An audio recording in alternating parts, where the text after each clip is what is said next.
और कुछ गीत सुने खातिर भी गावल जाला जोन के हमर चाचा माता लोग बैठल बानी जा सब बैठल बानी जा सुने खातिर और मेरा चाचा जी गार्जियन लोग भी बैठल बानी जा तो तमाम गीत हमने गनी लेकिन कुछ गीत सुने खातिर भी गावल जाला कहे बा कैसे बोलो भैया। अच्छा ले लेंगे भैया। इतना सारा हादसा देख के अपना जो भारत देश में होता है ओकरा के देख के हम एगो बड़ी प्यारा गीत तैयार कइल बनी गावे खातिर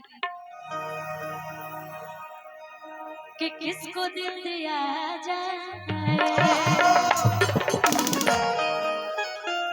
किसको दिल दिया जाए दिल दिया जाए सोचना जरूर किसको दिल दिया जाए दिल दिया जाए सोचना जरूरी किसको दिल दिया जाए सोचना जरूरी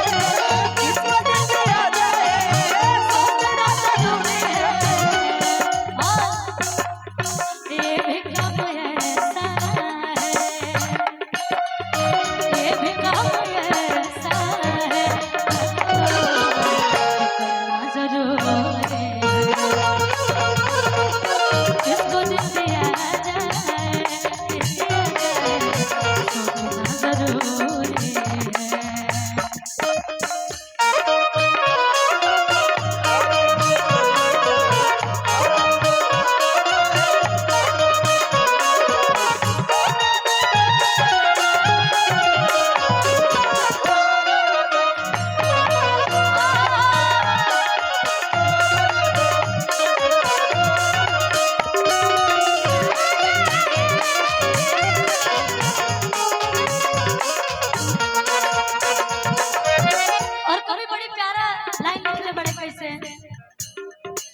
लोग जाने कितनों से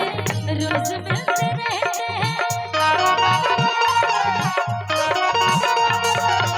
लोग जाने कितनों से रोज मिलते रहते हैं प्यार सबसे हो जाए प्यार सबसे हो जाए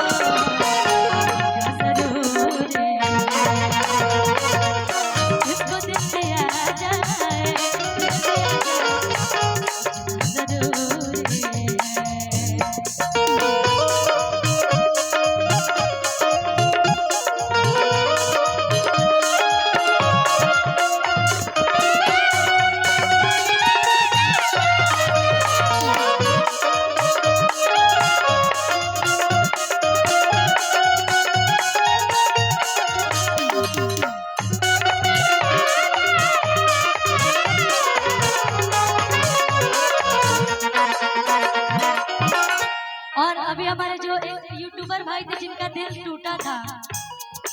इनका दिल टूटा था ना तो चुप रहने से नहीं होता है क्योंकि अपना गम बांटने से दूर होता है ना चुप के रोने से दूर गम नहीं होता चुप के रोने से दूर गम नहीं होता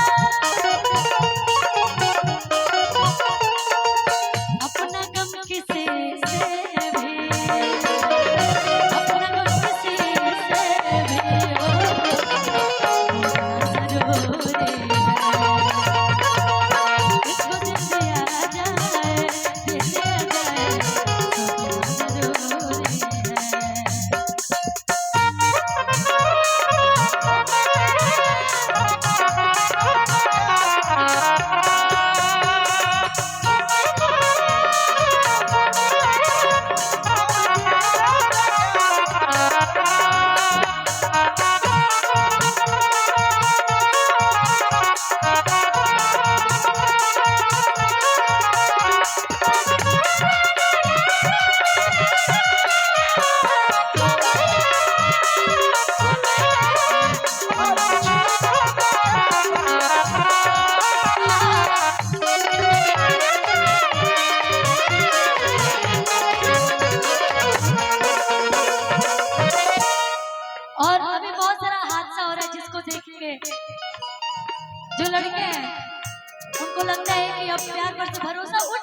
बेवफा नहीं